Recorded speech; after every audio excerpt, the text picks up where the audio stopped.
ঈদের আগে ব্যস্ততা এতটা বেড়ে যায়, যদিও হচ্ছে যে কাজটা করতে 30 মিনিট লাগে, ভিডিও করতে গেলে সে কাজটা দেখা যায় 1 ঘন্টা লাগে, সেজন্য অনেক কিছুই ভিডিও করা হয় না। হ্যালো এভরিওয়ান, আসসালামু আলাইকুম, কি অবস্থা সবার? আর গতকালকে হচ্ছে অনেক দিন পরে হচ্ছে তেলের পিঠা বানিয়েছিলাম, সেটা দিয়ে আজকে সকালের নাস্তাটা সেরে নিলাম। মাঝে মাঝে হচ্ছে যে এটা ওটা খেতেই ভালো লাগে, সবসময় রেগুলার পরোটা খেতে একদমই ভালো লাগে না। তো হচ্ছে আমি ছোট ছোট একটু ক্লিপ নিয়ে রেখেছিলাম, যদিও ঈদের আগের এত ব্যস্ততা ছিল, ঘর পরিষ্কার করা থেকে শুরু করে টুকিটাকি সব ধরনের কাজই ছিল, কিন্তু তাড়াহুড়ার মধ্যে দেখা যায় যে কাজটা করতে আমার 30 মিনিট লাগবে সেটা করতে দেখা যায় 2 ঘন্টা লেগে যায়। সেই জন্য হচ্ছে অনেক সময় হচ্ছে অনেক ক্লিপই নেওয়া হয় না। একা হাতে করতে গেলে দেখা যায় আসলে তখন মনে হয় যে আগে কাজটা শেষ করে ফেলি, তারপর একটু রেস্ট করি, তখন আসলে আর ভিডিওর কথা মাথায় আসে না। তো এখানে হচ্ছে দুপুরবেলা আমি আর আপনাদের ভাইয়া খাওয়া দাওয়া শেষ করে নিলাম, কারণ হচ্ছে আজকে একটু বের হব, যদিও অনেক দিন পর বের হয়েছিলাম।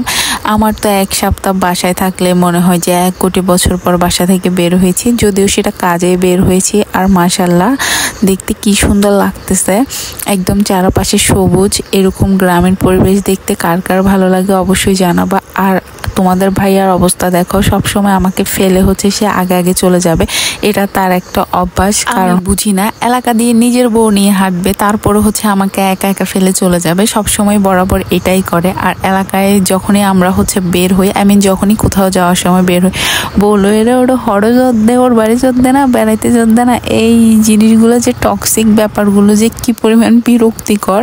যাই হোক, সেটা আপনাদের ভাইয়েরও খুব বিরক্ত লাগে, এই জন্যই হচ্ছে আমাকে আরো ফেলে চলে যায়। আর রাস্তাঘাটের অবস্থা খুবই খারাপ, যেহেতু বৃষ্টি ছিল কয়েকদিন, যেখানে আসতে লাগবে 10 মিনিট সেখানে লাগছে মনে হয় 1 ঘন্টা। তো আমরা এসেছিলাম মূলত হচ্ছে চন্দ্রকোনায়, হচ্ছে চন্দ্রকোনা দুবাসী বাজারে। যারা যারা চিনেন অবশ্যই কমেন্টস করে জানাবেন, আর এখানে কে কে আমার ফ্রেন্ড আছেন অবশ্যই জানাবেন। তো গিয়েছিলাম হচ্ছে যে ডেন্টাল কেয়ারে হচ্ছে গোস্ত খাইতে হবে, তাই গরু খাওয়ার আগে হচ্ছে একটু দাঁত ক্লিনিং করে আসি। যাই হোক, তো ওখানে একটু কাজে গিয়েছিলাম।